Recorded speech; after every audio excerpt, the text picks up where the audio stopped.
Defensoría de las Audiencias de Radio Educación. Estamos al aire para escucharte.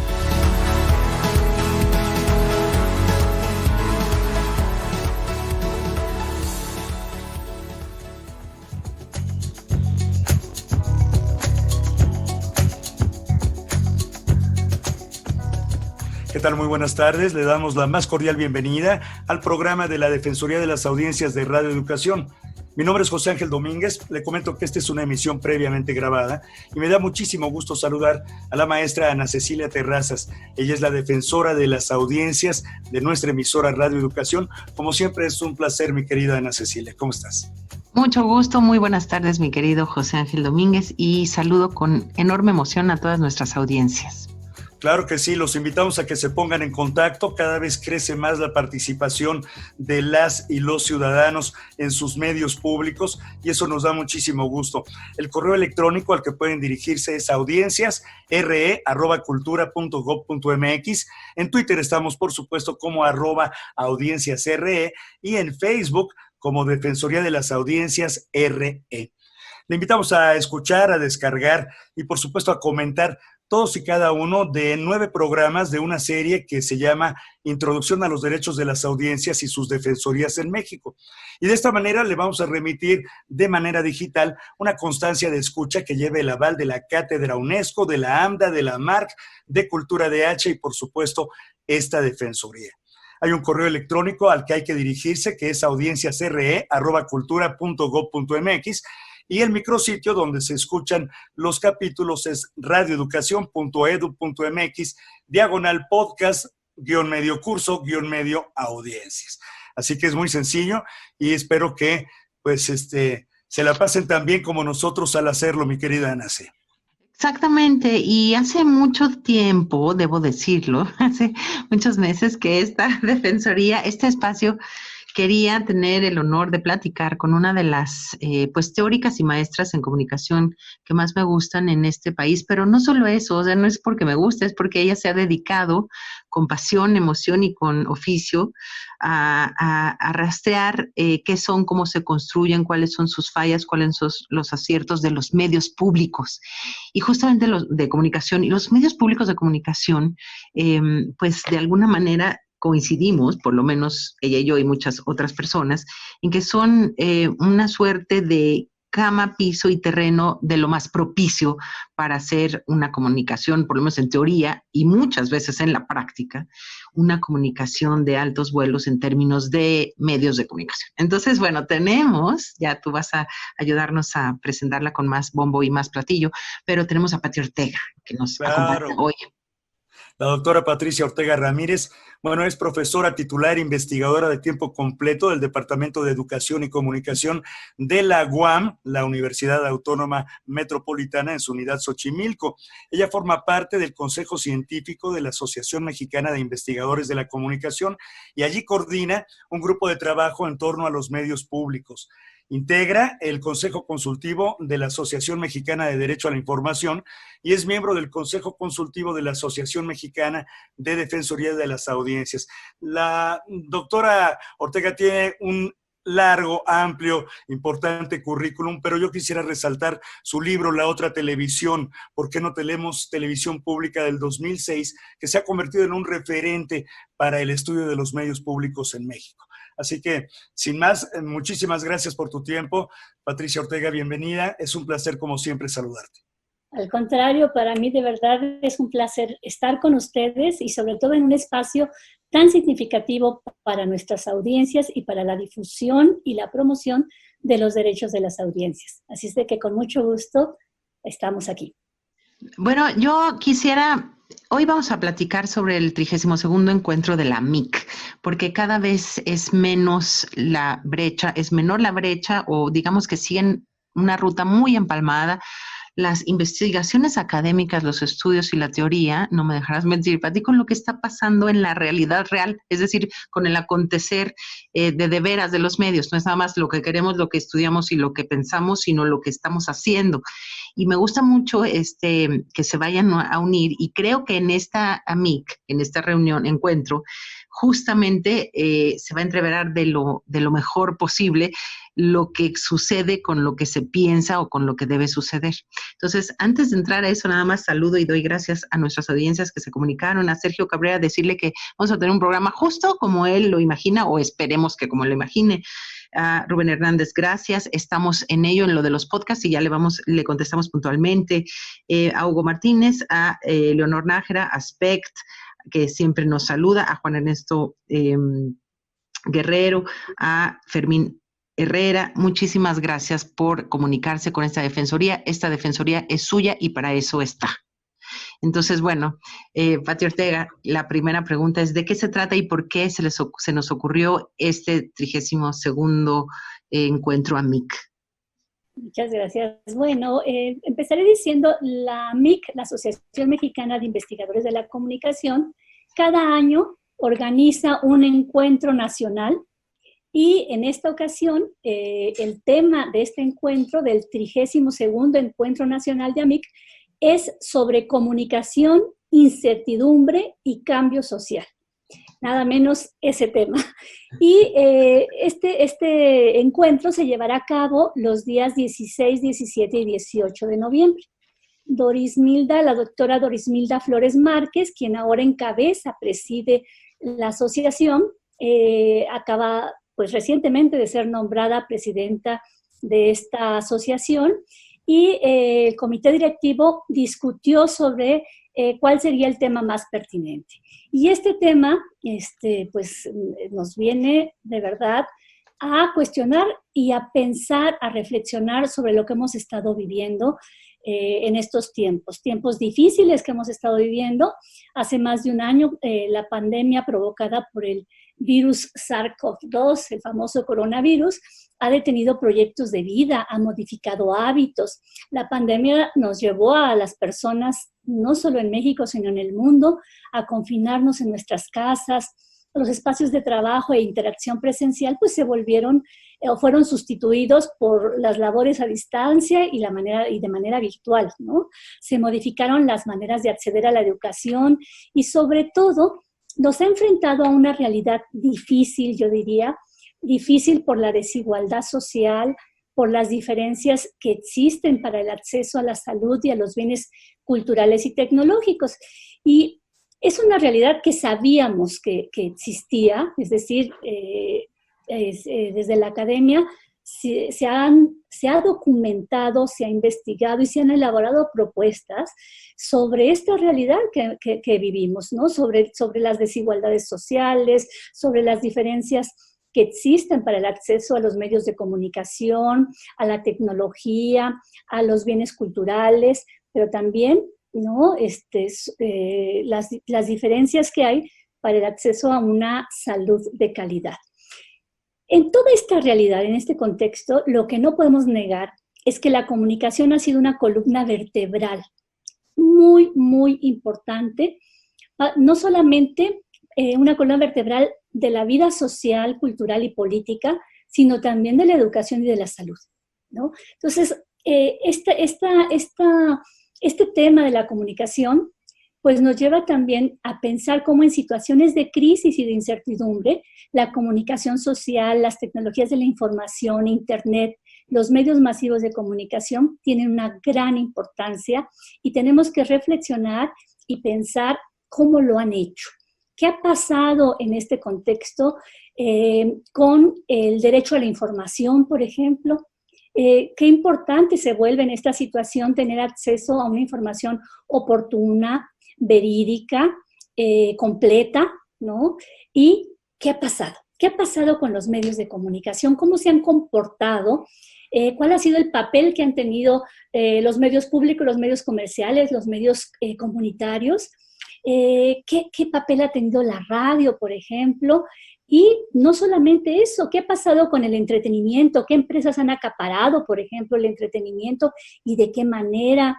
¿Qué nuevas desigualdades se han creado o cómo se han agudizado? Porque efectivamente, si bien esta realidad venía de antes, no podemos negar que se ha agudizado. Las desigualdades se han agudizado, la brecha digital se ha agudizado y hemos enfrentado también muchísimos elementos o situaciones, circunstancias que nos llevan a entender o a padecer esa realidad. Entonces, ¿ahí qué pasa con la comunicación? Y precisamente por eso, pues este es el tema principal de la asociación, y nos lleva a los investigadores a hacernos muchísimas interrogantes sobre lo mismo, ¿no? Sobre qué papel ha tenido la comunicación, la importancia de la comunicación social, de los derechos, y ahí, desde luego, están los derechos de las audiencias. ¿Qué ha pasado en todo este tiempo con esos derechos? ¿Cómo se han respetado o se han violentado?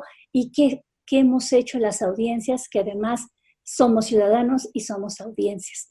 Entonces, bueno, está organizado en esa temática central. Vamos a tener ponencias magistrales que tocan y que abordan de manera directa este tema. Está, por ejemplo, Tomás Tuftet, uno de los investigadores clave en la discusión sobre la comunicación para el cambio social, que también ha abordado los desafíos que emergen con la pandemia del COVID-19 y que está abordando de alguna manera la reconceptualización de la comunicación en este contexto. También vamos a tener a una investigadora latinoamericana, Natalia Aruete, quien hablará sobre las fake news, nada menos, y el fact-checking. Y tendremos también 4 paneles de discusión donde veremos temas como la desinformación, resistencias y pedagogías del cambio social, educación en tiempos de pandemia, retos, riesgos e innovaciones de la alfabetización digital, mediática e información en México. Y también nos plantearemos pues, las cuestiones de la educación, de la alfabetización digital y desde luego también en cómo reconstruir o replantearnos el campo de la comunicación social en México. Wow. Y en eso, nada más para hacer el último, sí, no, qué bárbaro. La última publicidad o promoción a el grupo de medios públicos, pues precisamente tenemos trabajos muy interesantes que abordan el papel de la televisión pública y el papel de la radio pública, tanto en las campañas políticas que acabamos de tener en 2021, en este año, tanto también sobre la pandemia y el papel que han tenido los medios, y también vamos a discutir y a reflexionar sobre la importancia del valor de lo público en los medios de comunicación. Vaya, pues qué cantidad de temas tan importantes, la comunicación como uno de los ejes vertebrales de esta transformación.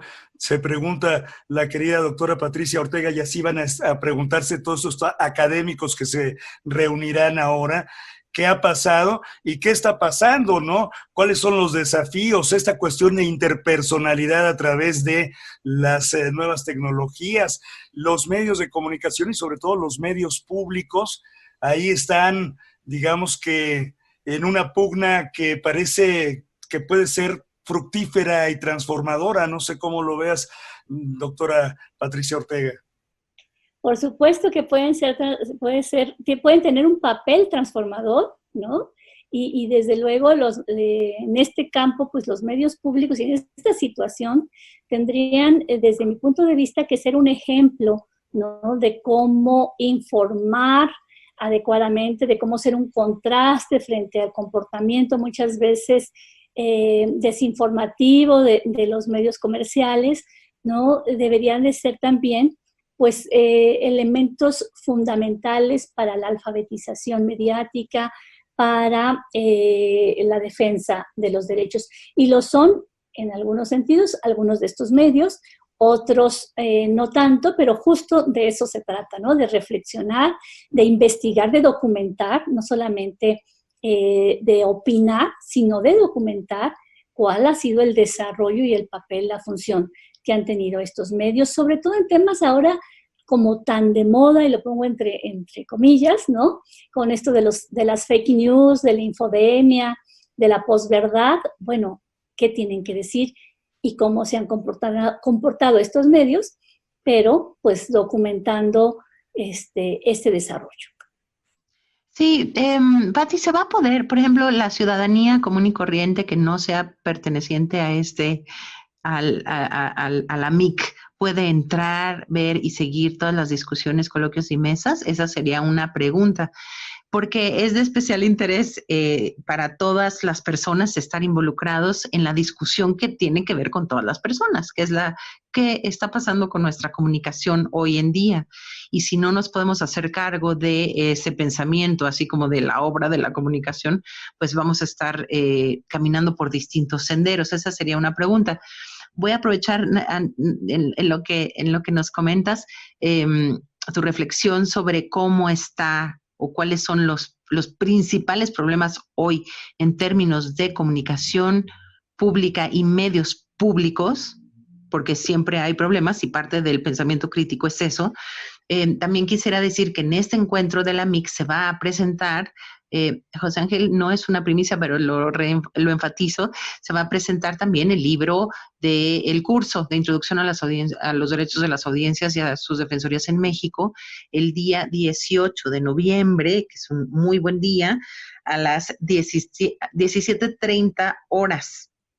Lo va a presentar además... Sí, lo va a presentar además en su calidad de exconsejera de la CNDH, pero también copatrocinadora, digamos, del curso Cultura DH, Rosy Laura Castellanos Marián. Bueno, ahí está el comercial, pero ojalá estemos todos pendientes. Y ya, perdón, Pati, ahora sí. No, es que bueno que lo dices, porque efectivamente en este encuentro tenemos un espacio específico para la reflexión de los derechos de las audiencias y también sobre, digamos, los estudios que han estado haciendo un grupo de defensoras y defensores de las audiencias en relación, les comentaba hace un momento, sobre las campañas políticas que se dieron este año y de cómo los distintos partidos en sus distintos mensajes de campaña, pues también encontraron estas investigadoras e investigadores, y concretamente hablo de Laura Martínez, de Josefina Hernández, de Hilda Saray, entre otras y otros investigadores que llevaron a cabo este estudio, cómo encontraron que pues, en estas campañas también a veces se violentan derechos de las audiencias, cómo hay discursos discriminatorios, cómo hay desinformación, cómo hay revictimización a la violencia contra las mujeres, ¿no? O cómo a veces no hay un gran interés por tomar en cuenta a las niñas y a los niños. Es muy interesante este programa, este estudio que hicieron, y se va a presentar el día 17 a las 9 de la mañana. Y bueno, además va a haber también una presentación de los resultados de este trabajo en el grupo de medios públicos, en la mesa de medios públicos. Pues nos congratulamos de eso, pero sí es un tema en el cual hay que pensar, reflexionar y socializar, difundir. La gente todavía, el ciudadano común y corriente, se encuentra un tanto cuanto distanciado del lenguaje académico, la universidad de la vida cotidiana y pública. ¿Tú crees que eso está sucediendo y que se pueda abatir, digamos, transformar en estas nuevas relaciones de la comunicación, en esta nueva ecología mediática, política y social, ¿no? Que se pueda abatir, perdón, no entendí bien la pregunta, que se pueda abatir. Sí, pues estas brechas, hablabas de brechas, por ejemplo, ¿no? O sea, y han sido patentes ahora, por ejemplo, con el acceso a Internet tan sencillo, cuando una familia comparte Internet, por ejemplo, y los niños tienen que utilizarlo, y también la gente que está haciendo home office y tal, y entonces se convierte en una gran problemática, ¿no? O sea, esta nueva manera de ser y estar y compartir, estudiar, trabajar en una casa, por ejemplo, ¿no? Sí, sin duda. Bueno, ahí están también muchos de las aristas que hay que estudiar, porque a veces se habla del derecho de acceso universal a la red, ¿no? A Internet, pero no se habla de los modos de acceder, es decir, no es nada más estar conectado a la red, sino también interfiere mucho el ancho de banda que puedas tener para que este tipo de situaciones pues realmente funcionen, ¿no? Cuando se tienen que conectar en una casa 3 de la familia al mismo tiempo, pues resulta que ya no funciona tan bien. O no es lo mismo conectarte con una calidad de Internet que te permita navegar con más velocidad y acceder rápidamente a distintos sitios de información, que cuando tienes que estar pagando en un café de internet o cuando la calidad el ancho de banda no te da, ¿no? Entonces, ahí hay diferencias sustanciales que no son nada más diferencias tecnológicas, sino también son diferencias económicas y sociales.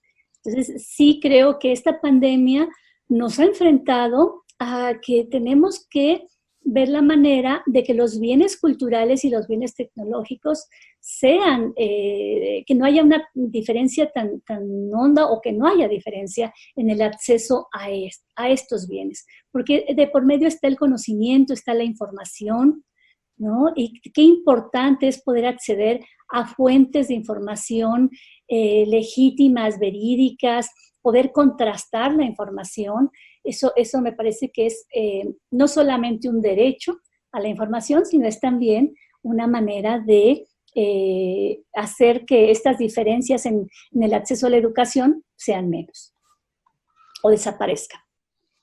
Sí, es cierto, mi querida Patti, pero yo te conozco también como consejera de la AMDA, de las Defensorías de las Audiencias, y siempre estás reflexionando también en el tema por ser un punto muy importante, un pivote muy importante, el espacio de las defensorías para la comunicación y para la crítica de lo que estamos haciendo y de cómo lo estamos haciendo, o cómo nos estamos comunicando o no con nuestros medios.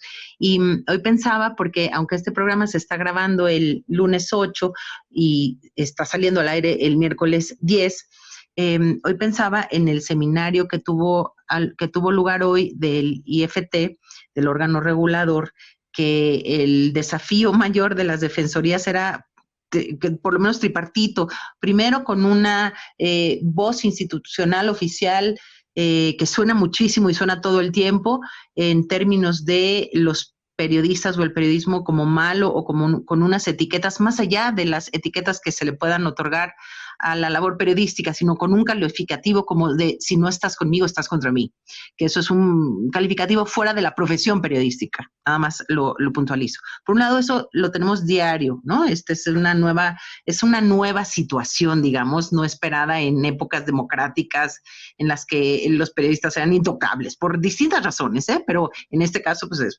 ese es un mensaje, un reto para las defensorías y para las redacciones que están tratando de hacer noticias de alguna manera éticas o con principios y críticas. Por otro lado, los medios comerciales que están en una suerte de campaña en contra de todo lo que suene al oficialismo, al gobiernismo, que está en contra también de la libre empresa, digamos, y ni siquiera sé si lo está, nada más lo podrían asumir o percibir así. Y por supuesto que a los medios o a las grandes empresas no les gusta para nada que el piso esté siendo más parejo entre audiencias y ellos mismos, ¿no? Pues ¿por qué? ¿Para qué? Es muy difícil que alguien que tenga preponderancia sobre otra persona ¿no? Dos en un juego quiera soltar, digamos, esa jerarquía, ¿no? El suelo más parejo, que es una suerte de intento de los derechos de las audiencias respecto a las audiencias de los medios, nunca cae bien al que tiene más peso y que podría irse por la libre.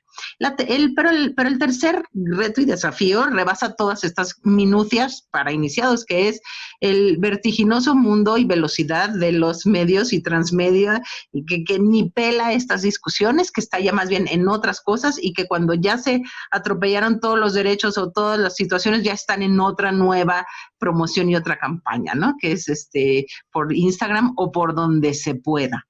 Entonces, un poco yo pensaba que el reto para nosotros defensores, defensorías y comunicólogas y comunicólogos es tratar de vender bien, promover bien, difundir de manera interesante y que realmente repercuta lo que yo decía, que es que coma frutas y verduras, ¿no? Que el consumo de una información de mayor calidad, que ese es tu mero mole, ¿no? Pero nuestro reto es que no suene ay, qué flojera, ahí viene la ensalada comparada con los cazares o con las papitas ricas, ¿no? Sino que suene qué maravilla porque es orgánica, o no sé, ese es nuestro gran reto, ¿no? En términos de comunicación de calidad. convencer a todos los involucrados y las involucradas que es bueno para todas, ¿no? Aunque no lo parezca, aunque al principio no sepa tan rico. Así es que, bueno, yo pienso que el principal avance que tuvimos con la reforma constitucional de 2013 fue el reconocimiento de los derechos de las audiencias. En verdad, esto significa, por ejemplo, en el caso de los medios públicos, ahí es donde justo se articula esta noción de cómo los medios pueden pensar en las audiencias como ciudadanos, no como receptores, no como consumidores, sino como ciudadanos con derechos. ¿Y qué te voy a decir en el ámbito de la comunicación en general? ¿No? En el ámbito de la comunicación en general, pues claro que hay resistencias, porque reconocer que quien está del otro lado de la comunicación es un ciudadano con derechos y que tú como usuario, ya sea de internet o ya sea de la radiodifusión, pues tienes que preservar esos derechos, no violentar, no discriminar, informar con veracidad y reconocer el pluralismo y la diversidad social, ideológica, étnica, esta pluralidad que convive y que sin duda nos permite avanzar en esto que hemos llamado la lucha por la igualdad, por la democracia misma, ¿no? Entonces, claro que hay resistencias, pero me parece que el esfuerzo que hoy se está haciendo, y ahí sí es un reconocimiento a los medios públicos frente a los medios comerciales, este avance que se está teniendo en el reconocimiento, en la alfabetización, en la difusión y promoción de los derechos de las audiencias, es algo donde se diferencian claramente los medios públicos de los medios comerciales, y creo que en este proceso vamos a salir siendo un ejemplo fuerte e incidiendo en el debate público y en el quehacer de la comunicación, para que también los medios comerciales tengan que asumir, a final de cuentas, su deber, su obligación de cumplir y de tener sus defensores de audiencia y respetar los derechos de los ciudadanos y de las audiencias. Claro, y hacer que esta reflexión académica baje a la sociedad de manera orgánica y se integre y propicie pues transformaciones de alguna manera. Doctora Patricia Ortega, tendrás que regresar después del 32º encuentro de la AMIC para contarnos cómo estuvo. Creo que va a haber muy interesantes cuestiones, mesas redondas, conferencias, y la gente se puede entrar, si entra a la página de la AMIC, puede seguir la liga y entrar al Congreso sin ningún problema, ¿verdad? Como preguntaba Ana Cecilia. No te sé decir, ahora sí que ahí sí fue la pregunta de los 64,000, sí sea directamente, este siempre ha sido un evento de socios de la MIC, pero les prometo averiguárselos para que ustedes tengan el dato de cómo podrán acceder a estas discusiones. Pues de todas maneras, me meto, sí se puede, o sea, siempre puede uno pescar, no sé si completo o pedacitos, pero en www.amic.mx. Sí, lo que no sé si sea en directo. Sí. Puede ser que ya sean la grabación de lo que se fue dando en el encuentro, pero no sé si de manera directa. Lo que les voy a averiguar es si de manera directa pueden conectarse. Muy bien. Mil gracias. Un placer, como siempre, escucharte, doctora Patricia Ortega. Para mí estar con ustedes. Muchas gracias. Te agradecemos, amiga, amigo, que nos haya permitido llegar hasta donde se encuentra para la reflexión en torno a los derechos de las audiencias. Ana C., no tenemos más tiempo más que decir hasta la próxima. Te abrazo a la distancia. Igualmente, José Ángel.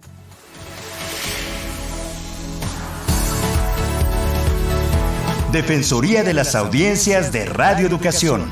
Estamos al aire para escucharte.